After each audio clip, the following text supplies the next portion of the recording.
Good morning student.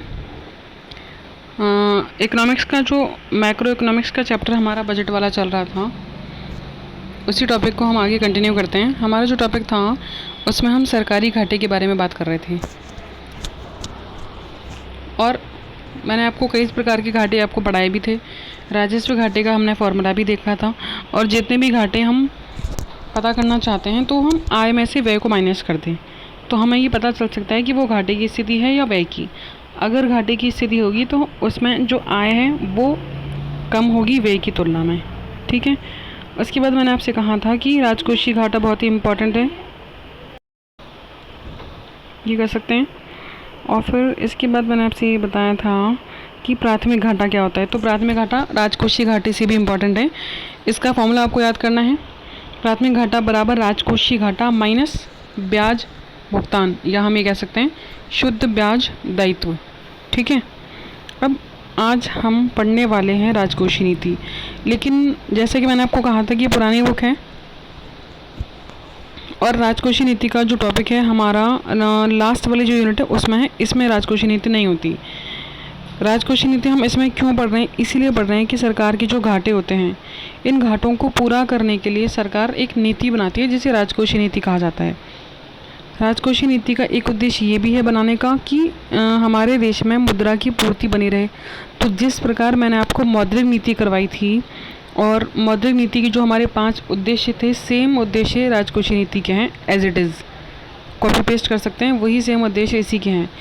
मौद्रिक नीति क्या करती है? वो भी हमारे देश में मुद्रा की पूर्ति को नियंत्रित करती है और लोगों को ऋण प्रदान करवाती है। ठीक उसी प्रकार राजकोषीय नीति भी हमारे देश में मुद्रा की पूर्ति को नियंत्रित करवाती है और जनता को ऋण उपलब्ध करवाती है। ठीक है, अंतर केवल इतना है कि मौद्रिक नीति आरबीआई बनाता है, जबकि राजकोषीय नीति सरकार बनाती है। तो राजकोषीय नीति का सबसे जो मुख्य उद्देश्य वो यही है कि हमारे देश में जब राजकोषीय घाटे, बजट घाटे या राजस्व घाटा, प्राथमिक घाटा होता है, तो राजकोषीय नीति के माध्यम से उसे नियंत्रित किया जा सकता है।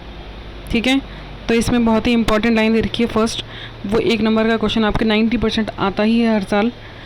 कीन्स ने एक अपनी बुक लिखी थी, the general theory of employment, interest and money, 1936 में। इस बुक में उसने राजकोषीय नीति का प्रयोग निर्गति यानी कि उत्पादन की मात्रा और रोजगार के स्तर को स्थिर करने के लिए किया था। उसने कहा था कि राजकोषीय नीति इसीलिए बनाई जाती है ताकि हमारे देश में रोजगार नियंत्रित हो सके और उत्पादन की मात्रा भी अच्छी हो सके। ठीक है, और व्यय और करों में परिवर्तन के माध्यम से लोगों की आय में वृद्धि की जाए। तो जो मैं बोल रही हूँ उसके अकॉर्डिंग आप एक फ्लो चार्ट बनाएं। बीच में आपको लिखना है राजकोषीय नीति, और उसके 2 पार्ट करने हैं राजकोषीय नीति के उपकरण करके। ठीक है, राजकोषीय नीति के 2 उपकरण होते हैं। पहला सरकारी व्यय में परिवर्तन करना, और दूसरा करों में या ऋणों में परिवर्तन करना।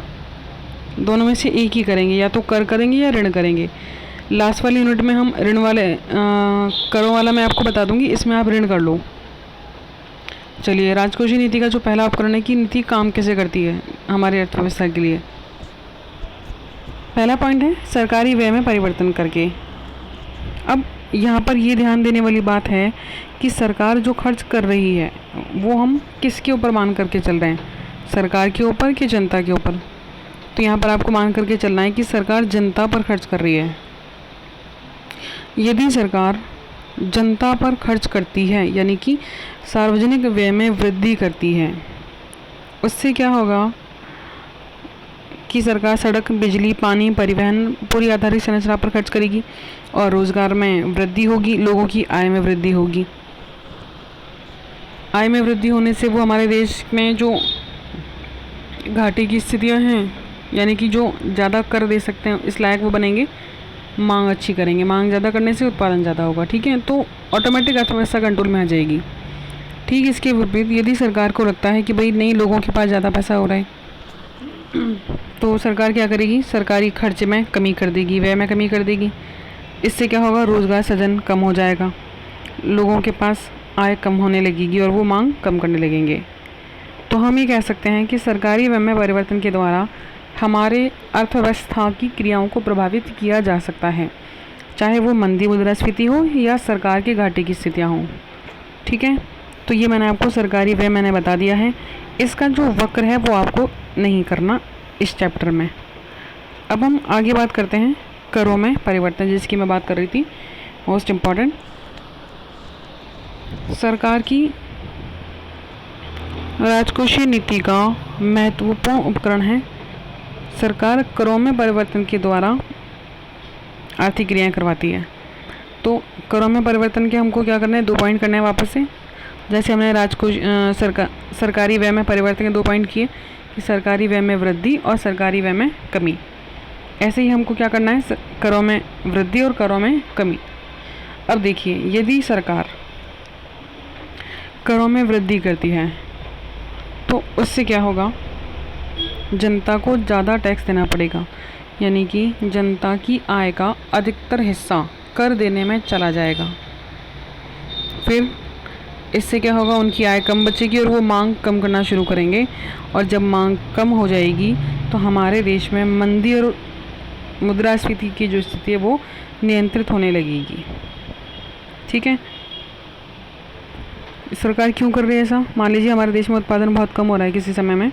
उत्पादन कम होने से क्या होगा, जनसंख्या तो मांग करेगी, तो जनसंख्या मांग कम कर दे, इसके लिए सरकार क्या कर रही है, करों में वृद्धि कर रही है। कर बढ़ जाएंगे तो आय कम हो जाएगी लोगों की और हम लोग अपनी वस्तुओं की मांग कम कर देंगे। इसके विपरीत यदि सरकार करों में कमी कर देती है, कई बार क्या होता है कि देश की जो आर्थिक स्थिति है वो बहुत ही कमज़ोर हो जाती है। इस समय पर भी यही स्थिति चल रही है, तो सरकार क्या करती है, कर की जो मात्रा है वो कम कर देती है। इससे क्या होगा, लोगों की जो आय है वो बची रहेगी उनके पास, वस्तुओं की वो मांग करेंगे और महंगाई की स्थिति का सामना करने के लिए वो तैयार हो पाएंगे। ठीक है, तो हमने यहाँ पर ये पढ़ लिया है कि करों में परिवर्तन से अर्थव्यवस्था को संतुलन में कैसे लाया जा सकता है, करों में वृद्धि करके और करों में कमी करके। अब इसमें जो न्यूमेरिकल दे रखा है वो हमारे एग्ज़ाम में आता नहीं है, लेकिन हाँ, एक जो छोटा सा टॉपिक है इसमें, संतुलित बजट गुणक। संतुलित बजट गुणक हमें ज़रूर करना है, हालांकि 50% इसी के चांस होते हैं इसके आने के। संतुलित बजट गुणक को पढ़ने से पहले हमें गुणक का मतलब पता होना चाहिए, केवल गुणक शब्द का मतलब। तो जैसे कि मैथमेटिक्स में गुणा होता है, गुणा का मतलब हम 2 को 2 से गुणा करेंगे तो वो चीज़ डबल हो रही है, कई गुना बढ़ रही है वो, 2 गुना। ठीक है, तो ठीक उसी प्रकार यहाँ पर हम बजट गुणक की बात कर रहे हैं, यानी कि इसका संबंध है सरकार की आय से। यहाँ पर एक जो छोटा सा फॉर्मूला दे रखा है, delta Y upon delta G, केवल यही फॉर्मूला आपको करना है, इसके आगे वाला फॉर्मूला आपको इस चैप्टर में नहीं करना। इसके गुणक का आपका अलग से चैप्टर दिया हुआ है।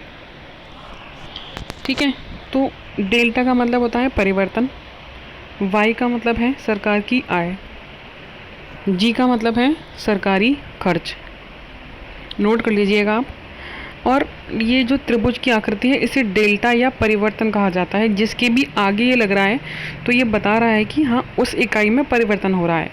अब इस गुणक की परिभाषा हम इस फॉर्मूले से बनाते हैं। तो देखिए कि सरकारी खर्च में परिवर्तन से, क्योंकि सरकारी व्यय का टॉपिक चल रहा था, सरकारी व्यय में परिवर्तन से सरकार की आय में कितने गुना परिवर्तन होगा, उसे कहा जाता है संतुलित बजट गुणक। ठीक है, बटे में नीचे जो इकाई होती है उसका प्रभाव हम ऊपर वाली इकाई पर दर्शाते हैं हमेशा। तो हमने इस फॉर्मूले से डेफिनेशन बना दी, सरकारी व्यय में परिवर्तन से आय में होने वाला परिवर्तन, कितने गुना परिवर्तन हो रहा है वो क्या होगा, संतुलित बजट गुणक। और इसके साथ आप एक चीज़ और याद रखें कि संतुलित बजट गुणक का मान हमेशा 1 के ही बराबर होता है, क्योंकि इसका नाम क्या है, संतुलित, इसलिए इसकी जो वैल्यू होगी हमेशा 1 होगी। क्यों होगी वो हम गुणक वाले चैप्टर में पढ़ेंगे। ठीक है, अब हम बात करते हैं अपने अगले टॉपिक की, जिसका नाम है ऋण, यानी कि लोन। यहाँ पर बात हो रही है केवल सरकारी ऋण की, ना कि बैंकों के द्वारा ऋण की। सरकार जो ऋण देती है, हाँ, माध्यम बैंक हो सकते हैं, लेकिन बात केवल सरकारी ऋण की हो रही है, सार्वजनिक ऋण की। तो जैसा कि मैंने आपको बताया था कि राजकोषीय नीति के दो ही उपकरण होते हैं, सार्वजनिक व्यय और कर। ऋण का टॉपिक अलग से है। देखिए क्या होता है कि अर्थव्यवस्था को नियंत्रण में लाने के लिए या आर्थिक समस्याओं को नियंत्रित कर कम करने के लिए सरकारी ऋणों की बहुत महत्वपूर्ण भूमिका होती है। ठीक है, तो इसे हम पढ़ लेते हैं कि बजट घाटे के वित्त पोषण मतलब पैसे की पूर्ति या तो करारोपण के द्वारा की जा सकती है। क्या मतलब था इसका? भाई घाटा हो रहा है सरकार को, तो पैसे की पूर्ति सरकार कहाँ से करेगी? हम लोगों से कर लेकर के करेगी। या ऋण यानी कि सरकार लोन लेकर के भी कर सकती है। इसके अलावा सरकार आरबीआई को ये कह सकती है कि भाई आप हमारे लिए नोट छापिए। तो इसलिए इसमें क्या लिखा हुआ है कि बजट घाटे के लिए वित्त पोषण या तो करारोपण या ऋण या नोट छाप करके किया जाना चाहिए। सरकार प्राय ऋण ग्रहण पर आश्रित रहती है, यानी कि सरकार अपने बजट घाटे की पूर्ति अधिकतर किससे करती है? लोन लेकर के, जिसे हम कहते हैं सरकारी ऋण। घाटे और ऋण की संकल्पनाओं में निकट संबंध होता है, क्योंकि जब सरकार को बजट घाटा होगा या अन्य किसी भी प्रकार का घाटा होगा तो सरकार उस घाटे की पूर्ति कहाँ से करेगी? ऋण लेकर के करेगी। इसीलिए इसमें लिखा हुआ है कि दोनों में निकट संबंध होता है। घाटे को एक प्रवाह के रूप में समझा जा सकता है जिससे ऋण के स्टॉक में वृद्धि होती है। हम ये कह सकते हैं घाटा एक ऐसी गतिशील प्रक्रिया है कि अगर घाटा होता जाएगा तो सरकार का जो लोन का भंडार है वो बढ़ता जाएगा और ज़्यादा लोन सरकार लेती जाएगी। जितना ज़्यादा घाटा होता जाएगा उतना ही ज़्यादा सरकार बार बार लोन लेती जाएगी। इसलिए इसमें क्या लिखा हुआ है कि ऋण के स्टॉक में वृद्धि होती है ना। अब यदि सरकार का ऋण ग्रहण एक वर्ष के बाद दूसरे वर्ष में भी जारी रहता है तो इससे ऋण का संचय होता है। जैसे जैसे सरकार का ऋण एक साल से दूसरे से तीसरे में साल में जाएगा, इसका मतलब क्या हो रहा है कि सरकार के जो ऋण का बोझ है वो इकट्ठा होता जा रहा है और सरकार को ब्याज के रूप में अधिक से अधिक भुगतान करना पड़ेगा।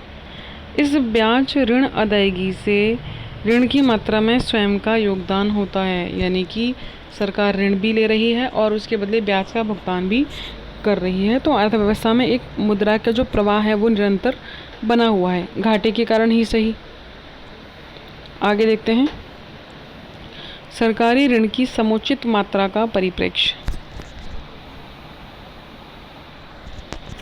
इस विषय के दो अंतर संबंधित पहलू हैं। पहला, क्या सरकारी ऋण एक बोझ होता है, और दूसरा, ऋण के लिए वित्तीय संबंधी विचार।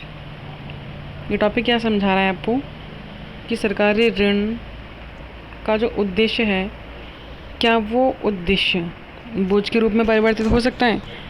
तो हमारे विचार से तो सरकारी ऋण बोझ भी हो सकते हैं और वो एक उत्पादक क्रिया भी हो सकते हैं। कैसे हो सकते हैं?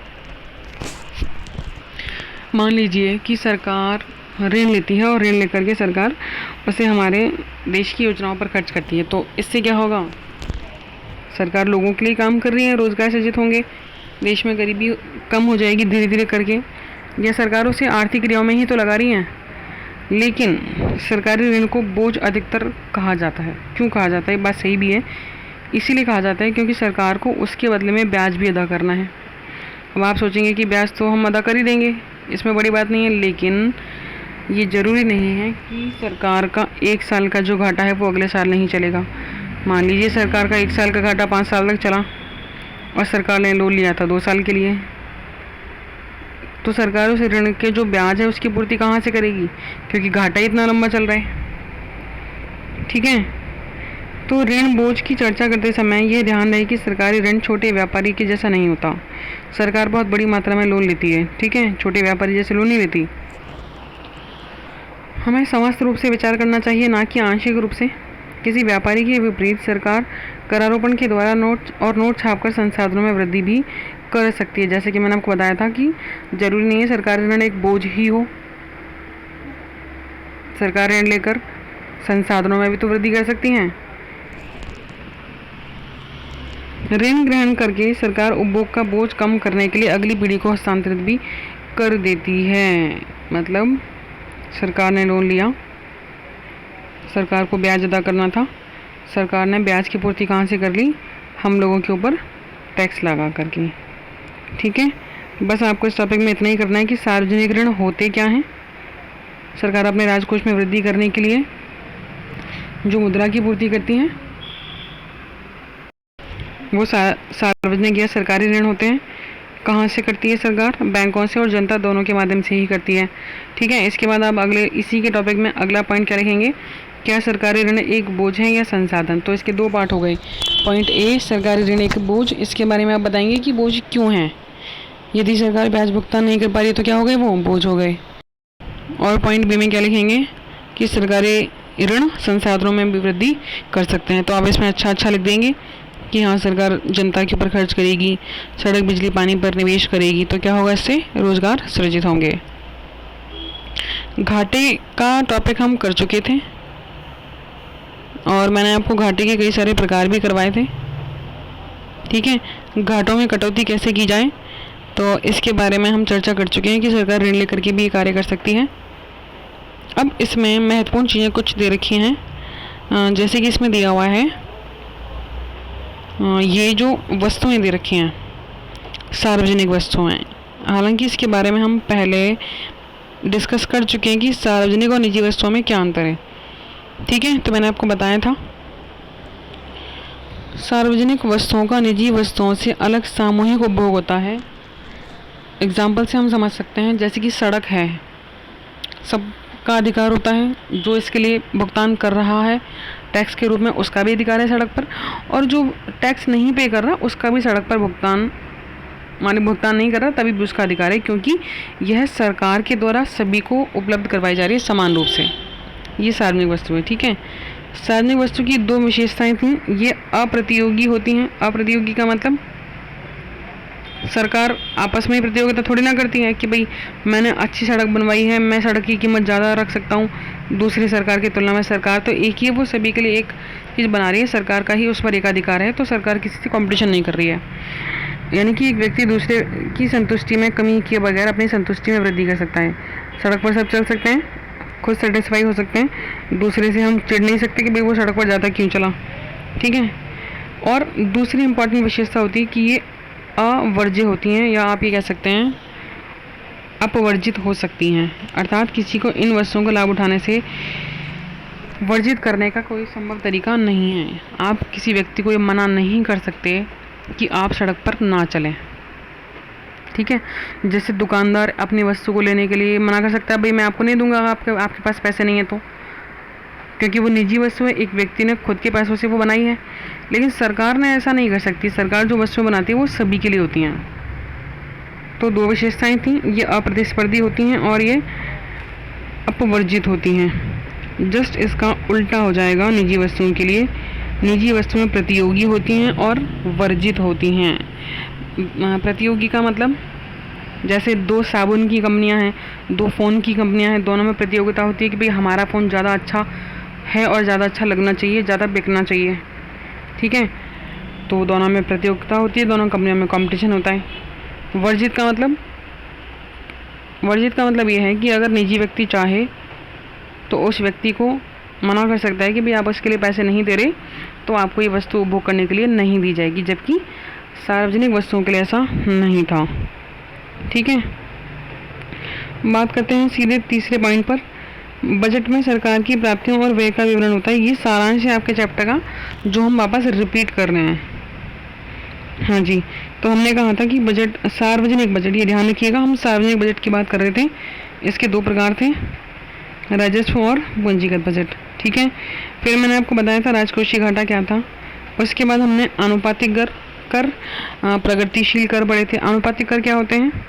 जो आय के अनुपात में सरकार लगाती है कि जितनी आय है उतना ही टैक्स में परिवर्तन किया जाएगा। आय के आधार पर, आय में परिवर्तन के आधार पर करों में जितना समान परिवर्तन किया जाता है वो आनुपातिक कर होते हैं। प्रगतिशील, प्रगति यानी कि आय में जब वृद्धि होगी तो उस अनुपात में टैक्स में भी वृद्धि हो जाएगी, वो होगा प्रगतिशील कर।